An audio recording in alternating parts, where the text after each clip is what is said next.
ओम श्री भगवत वासुदेवाय नमः। राधे राधे, जय श्रीमन नारायण। कैसे हैं आप लोग? आपके अपने YouTube चैनल प्रेम भक्ति में आप सभी का तहे दिल से स्वागत है। और आज हम बात करेंगे आषाढ़ मास की शुक्ल पक्ष की एकादशी कब है।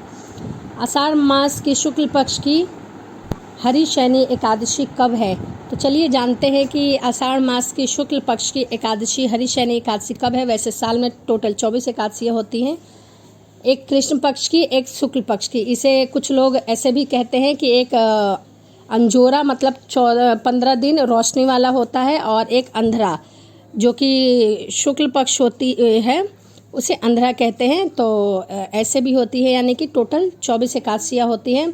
और इस बार आषाढ़ मास के शुक्ल पक्ष की हरिशयनी एकादशी 29 जून की सुबह 3:18 से शुरू होगी और 30 जून को 2:42 तक समाप्त होगी। और 30 जून को ही चतुर्मास लग रहा है। इस दिन भगवान हरि 4 महीने के लिए योग निद्रा में चले जाएंगे। तो आइए जानते हैं कि एकादशी हरिशयनी एकादशी की कथा क्या है और किस प्रकार से हम हरिशयनी एकादशी कर सकते हैं। तो चलिए कथा को शुरू करते हैं। इससे पहले यदि आप मेरे चैनल पर नए हैं तो प्लीज़ चैनल को सब्सक्राइब कर लीजिए, लाइक करिए, शेयर करिए, कमेंट करिए। यदि धार्मिक से जुड़े आपको कोई भी प्रश्न पूछना है तो आप कमेंट के माध्यम से पूछ सकते हैं। तो चलिए कथा को सुनते हैं। आप जब भी कोई भी कथा सुनते हैं तो अपने हाथ में थोड़ा सा अक्षत और पुष्प अवश्य रखें, क्योंकि कहा जाता है कि जब हम कथा सुनते हैं तो खाली हाथ नहीं सुनना चाहिए। इसीलिए हाथ में अगर अक्षत ले ले तो ठीक है, नहीं तो पुष्प कुछ भी हाथ में लेकर ही कथा को सुना जाता है। तो चलिए कथा को शुरू करते हैं। आषाढ़ मास के शुक्ल पक्ष की एकादशी को देवशयनी या फिर हरिशयनी एकादशी के नाम से भी जाना जाता है। इसी एकादशी के चतुर्मास का आरंभ माना जाता है और इस अवधि में कोई भी शुभ कार्य नहीं किए जा सकते। ऐसा माना जाता है कि इस दिन भगवान श्री हरि क्षीर सागर में शयन करते हैं और फिर 4 माह बाद उन्हें उठाया जाता है। यानी कि आषाढ़ मास की शुक्ल पक्ष की एकादशी से लेकर कार्तिक मास के एकादशी देव उठनी एकादशी को कहा जाता है कि चतुर्मास खत्म होता है और उस दिन श्री हरि अपने 4 महीने की योग निद्रा से जागते हैं।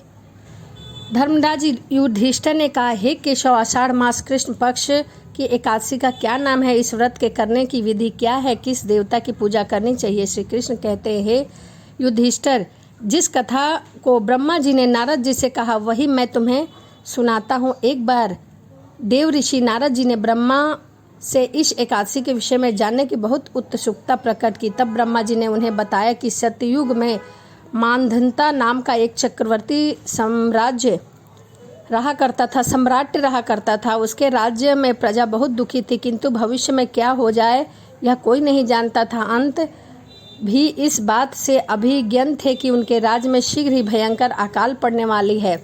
उनके राज्य में पूरे 3 वर्ष तक वर्षा न होने के कारण भयंकर अकाल पड़ गया। अकाल से चारों ओर त्राही त्राही मच गई। धर्म पक्ष के यज्ञ, हवन, पिंडदान, कथा, व्रत आदि में कोई कमी नहीं थी।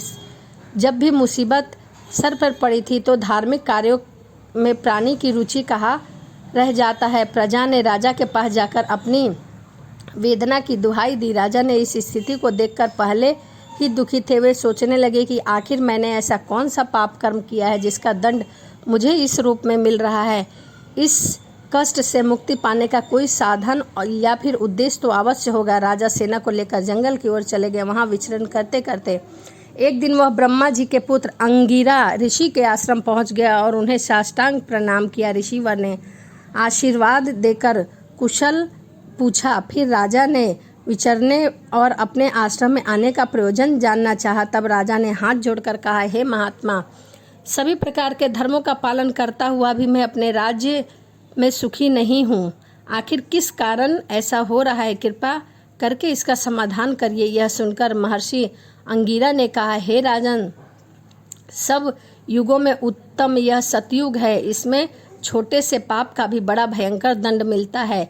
इसमें धर्म अपने चारों आचरणों में व्यापक रहता है। ब्राह्मण के अतिरिक्त किसी भी अन्य जाति को तप करने का अधिकार नहीं है, जबकि आपके राज्य में एक शूद्र तपस्या कर रहा है। यही कारण है आपके राज्य में वर्षा न होने की। तब तक वह काल को प्राप्त नहीं होगा, तब तक दुख शांत नहीं होगा। दुख को शांत करने और उसे मारना संभव है, किंतु राजा का हृदय एक नरपाराध शूद्र तपस्वी का शमन करने को तैयार नहीं हुआ। उन्होंने कहा, हे देव, उस निरपराध को मार दूँ, यह बात मेरा मन स्वीकार नहीं कर रहा है। कृपा करके आप कोई और उपाय बताइए। महर्षि अंगिरा ने बताया, आषाढ़ मास के शुक्ल पक्ष की एकादशी का व्रत करें। इस व्रत के प्रभाव से अवश्य वर्षा होगी। राजा अपने राज्य की राजधानी लौट गए और चारों वर्णों सहित पदा एकादशी या फिर हरि शयनी एकादशी विधि पूर्वक व्रत किया। व्रत के प्रभाव से उन्हें राज्य में मूसलाधार वर्षा हुई और पूरा राज्य धन ध्यान से परिपूर्ण हो गया। वहाँ वे व्रत पुराण में देवशयनी एकादशी के विशेष महत्व का वर्णन किया गया। इस व्रत से सभी प्राणी की समस्त मनोकामनाएं पूर्ण हो जाती हैं। देवशयनी एकादशी की यह कथा थी। और आइए अब हम जानते हैं कि देवशयनी एकादशी के दिन हम पूजा किस प्रकार से कर सकते हैं। तो एकादशी के दिन आप स्नान आदि से निवृत्त होकर साफ और स्वच्छ वस्त्र पहनकर अपने मंदिर को साफ करके और हाथ में थोड़ा सा अक्षत लेकर संकल्प लीजिए कि हे प्रभु, आज मैंने एकादशी रखने का संकल्प लेती हूँ और पूरा दिन निराहार रहकर यानी कि फलाहार कर कर एकादशी का व्रत रखूँगी। और भगवान हरि की प्रतिमा की पूजा करिए। यदि आप ठाकुर जी की बाल गोपाल की पूजा करते हैं तो उन्हें पंचामृत से स्नान कराइए। स्नान कराने के बाद उन्हें साफ और सुंदर वस्त्र पहनाइए, उनका श्रृंगार करिए अथवा उनको भोग लगाइए। भोग में आप कोई भी फल ले सकते हैं, माखन मिश्री ले सकते हैं, जो भी आपके घर में अवेलेबल हो। भोग लगाइए, भगवान को पुष्प चढ़ाइए। यदि आपके घर में शंख है तो शंख की भी पूजा करिए। और कोशिश करिए कि एकादशी के दिन बाल गोपाल को पंचामृत से स्नान कराने का। पंचामृत का मतलब होता है दही, दूध, गंगा जल, तुलसी दल और सादा जल, या फिर आप घी और गुड़ भी ले सकते हैं, शहद भी ले सकते हैं। मतलब 5 चीज़ों से जिस दिन स्नान करा जाए उसे पंच स्नान कहते हैं या पंचामृत कहते हैं। उसके बाद भगवान श्री हरि की आरती करें, धूप दीप दिखाएं। उस दिन घी का दीपक अवश्य जलाएं और चालीसा पढ़ें तथा उस दिन पूरे दिन निराहार रहें और फल का ही सिर्फ ग्रहण करें, सिर्फ फल का ग्रहण करें। और उस दिन माँ तुलसी की भी विशेष पूजा की जाती है, परंतु एकादशी के दिन तुलसी पत्र नहीं तोड़ना चाहिए। ये मैंने पहले भी अपने वीडियो में कहा है कि एकादशी के दिन तुलसी पत्र नहीं तोड़ा जाता। आप एक दिन पहले रख सकते हैं, क्योंकि तुलसी पत्र और बेलपत्र, कमल का फूल और गंगा जल बासी चढ़ाया जा सकता है। और पूरे दिन आप भजन कीर्तन करिए, प्रभु के नाम का स्मरण करिए। ऐसा करने से आपकी सभी मनोकामनाएं पूर्ण होगी। और अपने आप को प्रभु के नाम पर समर्पित कर दीजिए कि हे प्रभु, मैं आपकी हूँ और आप मेरे हो। तो ये मैंने बताई। अब आपको पूजा की विधि। और एकादशी के दिन चावल नहीं खाना चाहिए। यदि आपका उस दिन व्रत है तो आप पूरी कोशिश करें कि आपके घर में भी उस दिन चावल ना बने। अब हम बात करते हैं पारण। द्वादशी के दिन पारण किस प्रकार से किया जाए। हमेशा भी जब भी हम एकादशी का व्रत रखते हैं तो हमें पारण द्वादशी युक्त में ही करना चाहिए, यानी कि द्वादशी तिथि में ही करना चाहिए। और एकादशी का पारण चावल से होता है। चावल उस दिन बहुत अनिवार्य है, तो जो उसका पारण हम करते हैं वो चावल से करिए। या फिर इतनी सुबह भोजन नहीं बन पाता, कभी कभी ऐसा भी होता है कि द्वादशी तिथि बहुत सुबह ही लग जाती है, तो उस दिन आप तुलसी और दूध से भी कर सकते हैं।